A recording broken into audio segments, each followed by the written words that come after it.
First video, not from the comfort of a living room or my beautiful little couch situation. I'm in my car, in my driveway, because there's stuff going on in my house, and I didn't want to, I felt like I wanted to record, but there are people in there. I didn't want to sound, I wanted them to hear. It's funny, I'm going to put this in public for the gazillions of people possibly to see it, and I'd rather not be heard by people I know in the next room. So yeah, that's a little weird. But now I kind of understand why people record in their car. Anyway, let's stop talking about that. Welcome here, everybody, including Noah. You're going to need this one because your mind, it needs some work, okay? So you need to do some work, Noah, on your mind and your body. And that's where I'm going to talk about, like mind and body and mind, and how to get it in a good state. Trying to not use words that are judgments like good or bad or whatever. But I think we know when our body's not doing well and our mind's not doing well. And I think for most of us, that's mostly what's going on. I feel like I was living in that state most of the time, and I'm still half in, half out, depending on what we're talking about. So my big thesis, premise, whatever, is that I think we can get our minds in shape like we do with our bodies. And I think we can do it in the same variety of ways that we do with our bodies, with the same intentions, and get the same kind of results. And when I say intentions, I mean, like, what are the motivations for changing your body, or whatever? Like, are you doing it because you hate your body and you want to bully it into shape? I've seen stuff like and I'm there, like, I've hated my body and been like, gosh, and then there's the vanity and the insecurity and all the stuff, all the irrities. And, yeah, I would get into some sort of regimen and be like, time to take yourself seriously and don't take those excuses and do whatever. And it was either running or lifting or whatever. And I straight up would bully myself, and I'd be hurt in a month or two, and then I'd be, give up on it and be back to square one. This is just body we're talking about. This is just body. And a few years back, I was like, well, before I even turned 50, so like 6-7 years ago, I was like, I want to be fit and 50, and that was kind of more joyous, but still, like, the only methods I knew were bullying kind of methods. Because basically back then I still hated myself, like, you kind of love yourself, but then you don't fully love yourself. You hide, suppress, demean parts of yourself, and you're not your full self. And life is not a full life if you don't love yourself, and it's so hard to do anything else. So anyway, so with my body, I started becoming more gentle, and because in your 50s, you have to be gentle with it because you will destroy joints and things and tear things and whatever. So I went in to I did a gym membership for the first time in my life last year. And I went in saying, just come in and move around and don't have any expectations for right now. And I kind of put myself in a 2-week slowdown. Just come in gently, lovingly, move your body. Do not start counting the weights and that everybody knows, start doing the number thing, and just like GPA and bench press and the size of people's things. It's like, dude, relax on the numbers, and because that's where I would get these weird prideful things, and that would certainly be my doom, eventually. Like, I can do this. Well, now I can run 5 miles. I could run 8 anytime, and I could just run a 13-mile run, and I can, if I can do 3 sets of 10 with 75-pound dumbbells on this, I can, I can get up to 3 sets of 20, and then, the 80s, and, and then all of a sudden everything's hurting, and you just give up on it because it just becomes so intense that you don't even look forward to going anymore, and any excuse to not do it sounds great. whatever. But I was able to get into a routine, and it's so weird because I did go slow for a couple of weeks, but the routine was there and the improvement was there, like little baby improvements everywhere, and those things add up. Excuse me, sorry. And then um yeah, those add up. And then I just noticed week after week I started seeing major progress, and then I got a little carried away and I changed up some things and blew up my elbows. Like they just got like big balls on them both because I switched to a overhead tricep whatever press, and someone told me, like, if you're a kid you can get away with it, but it's not even good for them. So I'm like, oh, okay. Anyway, that being said, yeah, body, you take care of it, you do nutrition stuff, you do what's real. Like, the realer the food is, the better for your body, right? So plants and animals are real food. As soon as they're like not as planty and animal looking, they are not real food anymore. And the closer they get to being able to be in a box, on a shelf, the closer it is to poison, and then we're getting some calories out of it, not very good nutrition, and it's kind of like poison. And yeah, so we're poisoning our bodies, and then we're not moving them. And what we have to do is put in good food and exercise them, right? That's, it's not calories exactly, but real food and real movement that is loving, gentle movement. Not gentle, like you can go and be vigorous, but, chop some wood or whatever, but know where you're at, accept where you're at. Acceptance. Hello. Accept where you're at. And that was a big one for me because I didn't feel good about myself. Anyway, so I'm talking a lot about the body, but all of this stuff, I believe, could be mind as well. And here's how I figured it out. So I'm going through the spiritual awakening and a journey and whatever, and you start to heal yourself. That, I feel like that's the first thing. You go through this yucky stuff and your mind opens up, and maybe you talk to God or you don't or whatever, but you realize you need to heal all the past stuff, all the reasons you didn't like yourself or hated yourself or whatever. You need to go figure them out and come to grips with them. And if you get real good at it, you realize that all the negative stuff was at some point a tool that you used to survive this world. And if you understand that, you can look at that stuff lovingly and say, hey, and you could say thank you to it. You could say, thank you, all this negative stuff that's hurting me today, for what you did for me growing up. And I know I'm just still using you as a habit. I needed a hammer back then, and now I'm going around hammering everything. I don't always need to hammer. Sometimes I need to screw, or, whatever.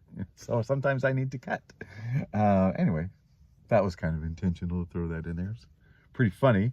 Noah, if you're here, did you enjoy that one? Anyway, hold on. Even YouTubers get a coffee break. I am not a YouTuber.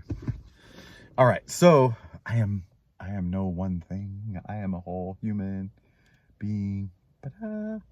Mostly being. Okay, so with the mind, so the body, I've been taken care of, and I've gotten to the point where it's relatively easy. And because I'm putting such good things in, when I work out, I see a lot of improvement, and when I don't work out, I don't see any backsliding.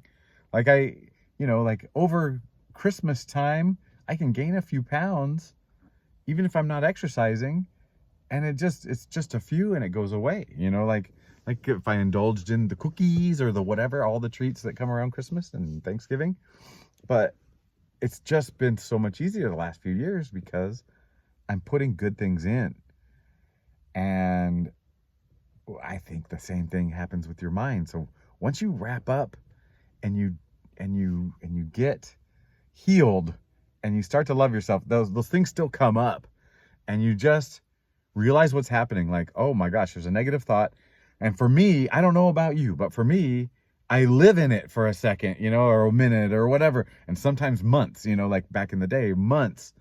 And now I'm like, I feel it come in, and I feel I'm wrapped in this negativity. And I got real good at recognizing that in a shorter time.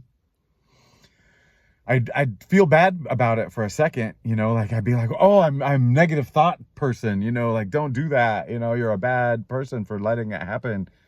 And once I let go of that, like, hey, dude, these things just pop up, and just wrap them up, let them go, thank them even, you know, and let them just drift on. And for a while, I thought this was the whole game. And I recently realized I was doing that with positive things too, like getting super excited about a positive thing and letting it loop and run and whatever. And I'm like, that can't be that good either, you know, like exercise, you can over exercise, you know, like you can like, oh, I love running, and then you can just run and run and run and run and run and run and run too much. Even if you're loving it, you can overdo it and it will still be hard on your body. And so I think that even it was really, really cool. And I think I said this in a video yesterday where I was able to, like, if it's a positive thing and I realize that I am not that thing, that it's just a thing that happened, I can enjoy it as long as I want to now. And I can put it in its proper place immediately, or I can live on it for a day if it's that joyous. But I noticed the energy that I had for that excitement was a little bit frenetic. Is that the right word? Is like, and I'm like, that's not peace. And I have committed to peace, joy, and living in love. You know, I'm just filled with peace, filled with joy, and I operate as my operating system is love, but I need a baseline of peace and joy. And energy is not peaceful.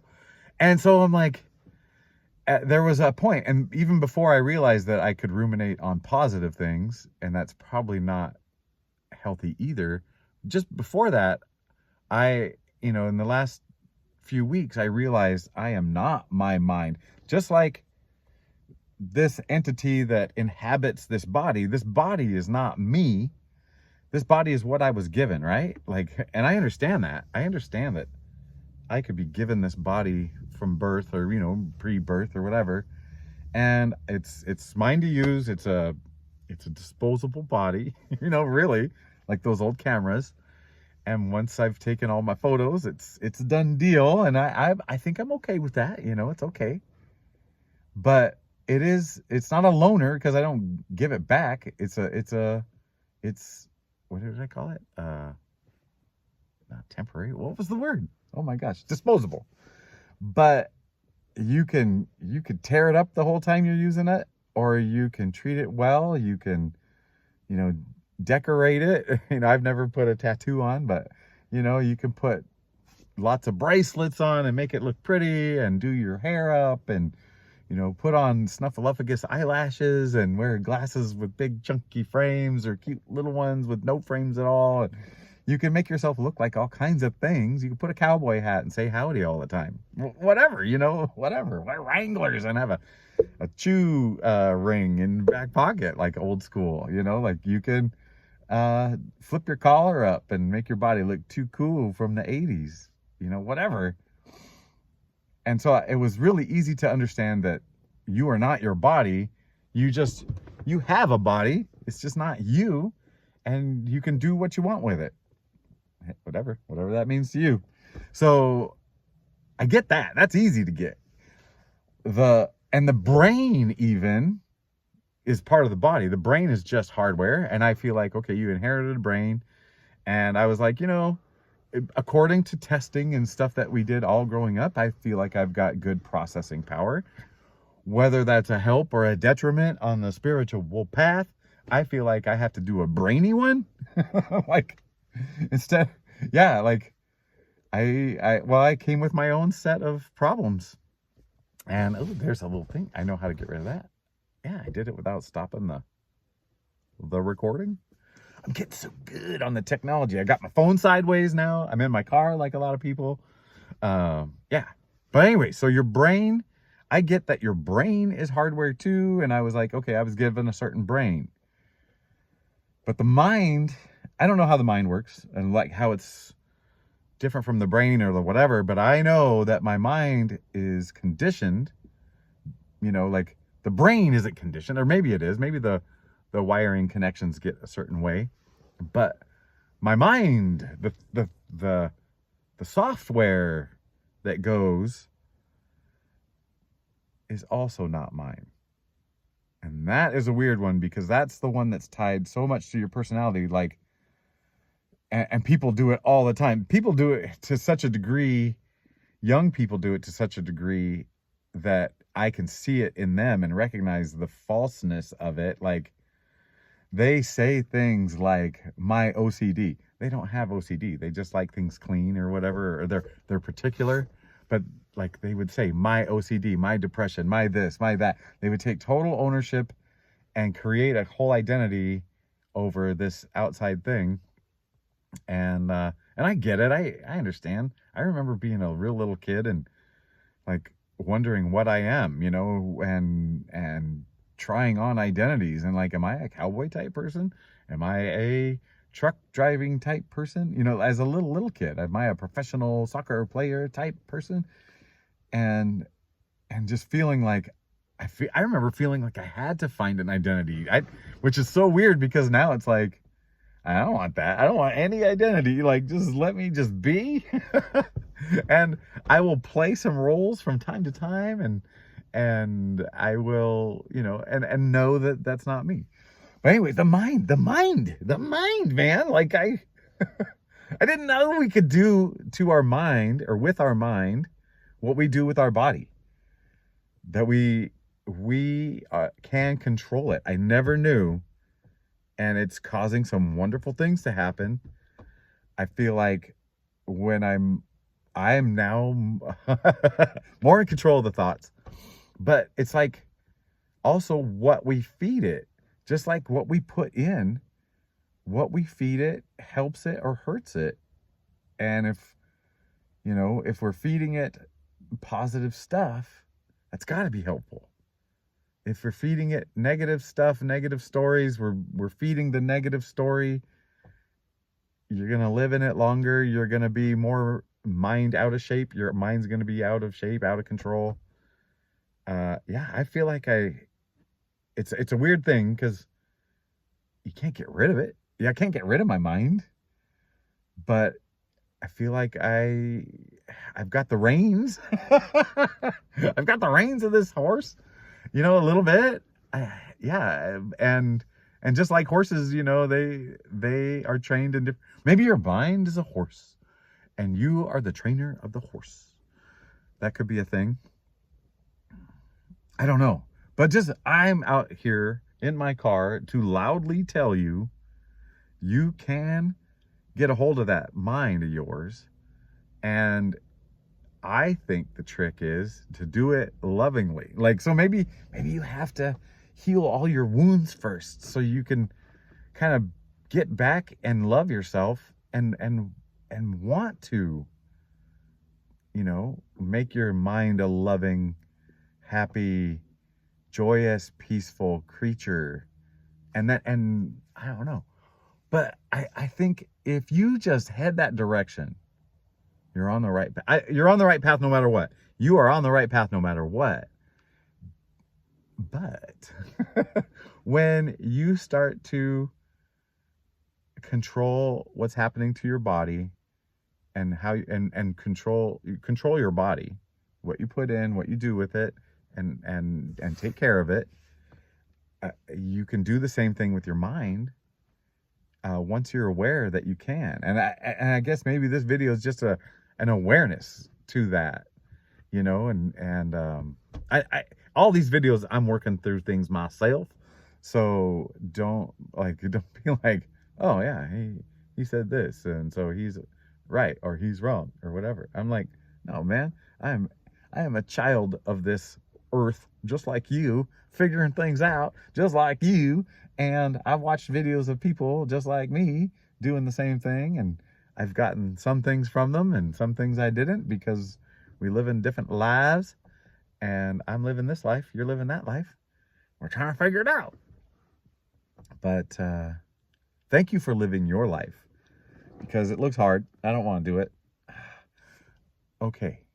No, I'll save that for another video.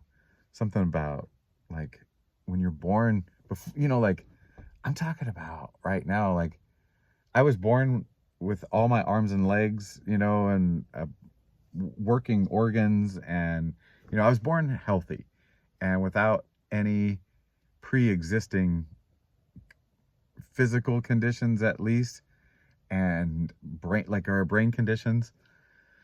And so like now I think about like, okay, the people that are born with some serious physical stuff or brain stuff, that's like it's already pre-programmed in, like, well, here's some pain for you, deal with it. Here's some struggle. And I used to be scared of people that had problems. There was just a fear of elderly, and a fear of people with, pretty serious physical or mental problems, and discomfort, ill at ease, whatever you call it. And then I started to, when I was a kid, they actually had us working in the self-contained room with kids with some pretty, not intense, not big, whatever, some physical and mental issues that limited them from like the normal life, and whatever. And we, worked with those kids weekly. And you work with the same kids and you develop a relationship, and you realize this is a whole person in there, even though I can't see your whole face because it's gigantically swollen purple, or you don't seem to listen, or like whatever. Now know there's a person in there. And I've understood that, and I've always kind of then felt a little bad, like, oh my gosh, and then sometimes it was like, that could have been me, and be thankful that it wasn't me. And then I was like, like, how many times did I just say, like, I am so sorry about that? If you pre-birth, I know this is super woo-woo. I don't know any of it. But some people talk about pre-birth, and, if life is eternal and you choose to come down here, and Earth is a school, or Earth is a way to do whatever with your spirit. I don't know. I don't know what the thing is down here, but we're here, and I know that I'm supposed to be going through this. This is it. But I think you sign up for Earth like you're signing up for a ride on, in a carnival, or at one of those amusement parks. And, I signed up, I think, for like, what is it in Disneyland? It's a Whole New World ride. The people that go to that will know. It's cute. You just get on a little train, and you just ride through a building that's got like people of all nations in their old traditional outfits, and there's some music and whatever. There's not a lot of ups and downs, like, it's pretty pleasant. And I feel like in the grand scheme of things, I got a fairly pleasant one. There was some childhood torture, but that we all get. But then I that frame of mind, when I saw, the first person I saw after kind of like going that direction, like thinking about, well, did they sign up for a lot of pain? Did they sign up for the big ride? And I saw a young lady, well, I don't know, she was in one of those really tall motorized wheelchair things going down the street, where it's obvious she had, and the neck was sideways and whatever. And it was like, she's got one hand that can control that thing, and the other one didn't look very, very useful, and the legs weren't useful. And I got the feeling, instead of like, oh my gosh, it must be so hard for them, like, what a brave fucking soul, like they're so amazing that they chose the hardest ride. Like, that was so amazing. So for those of you in a lot of pain that chose a hard road, I am so impressed. I am so impressed with you and your spirit, your strength, your soul, that you did it. And all these things you're going through, that feel so terrible, and if it could just be this or just be that, you know, you did it right. You're doing it right. You're gaining from this, whatever it is. And I hope you can take a breath and like feel the strength that you've got and enjoy it. Like enjoy the journey. Oh man, I am so proud of you. So yeah. Whew. Anyway, this is my car and I'm in it and I'm talking to you and I'm done. So I Noah makes fun of me if I blubber, and I invited him in on this one, and I got a little misty. No blubber. Anyway, you're a strong mother, Hubbard. You can do it. You can do it. You can do it. You're doing it. You are doing beautiful in this life. This weird little circus down here. You're doing great. And I love you for it. I even love Noah. Let's, if he made it this far, I love you, Noah. You're so great. All right, everybody. I'll talk to you back in my living room, back in the, regular.